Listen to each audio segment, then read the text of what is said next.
Bersatu கட்சியின் தேசிய தலைவர் தான்சிரி மொய்தீன் யாசீனை பிரதமர் வேட்பாளராக அக்கட்சி முன்னிறுத்தியிருக்கிறது.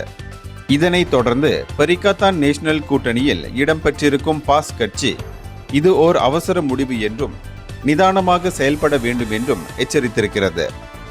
வரும் 16வது பொது தேர்தலில் மொய்தீனை பிரதமர் பதவி வேட்பாளராக முன்னிறுத்தும் பெர்சத்துவின் முடிவு அவசர கதியில் எடுக்கப்பட்டிருக்கிறது.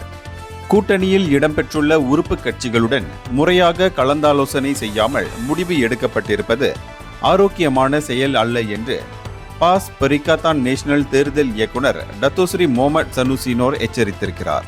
இதனிடையே பங்காளி கட்சிகளின் இணக்கத்தை பெறாமல் பெர்சத்து அதன் சொந்த முடிவில் செயல்படக்கூடாது என்று எச்சரித்த கிடா மந்திரி பசாருமான அவர் பிரதமர் வேட்பாளர் நியமனத்தில் அவசரம் காட்ட வேண்டிய அவசியம் இப்போது ஏற்படவில்லை என்பதை சுட்டிக்காட்டினார்.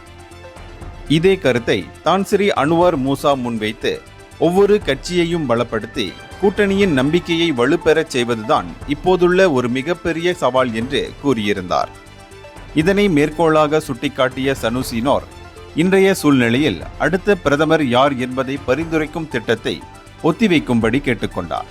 காலம் கூடி வரும்போது கூட்டணியின் தலைமைத்துவம் அதனை முடிவு செய்யும். இன்றைய நடப்பு சூழ்நிலையில் ஒருதலை பட்சமாக முடிவு எடுக்கப்படக்கூடாது. அனைத்து கட்சிகளுடனும் கலந்தாலோசிக்கப்படுவது அவசியம் என்பதை சுட்டிக்காட்டிய அவர் ஒரு புதிய தலைமைத்துவத்தை தரக்கூடிய பரிகாத்தான் நேஷனல் என்ற ஒரு புதிய நம்பிக்கையை மலேசியர்களுக்கு தர வேண்டிய காலகட்டத்தில் இருக்கிறோம் என்று சனுசி கூறினார்.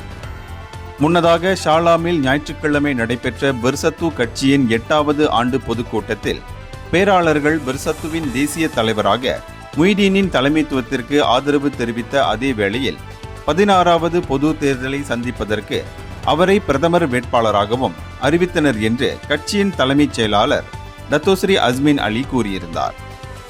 இந்தியர்களின் இதய குரல் மக்களோசை.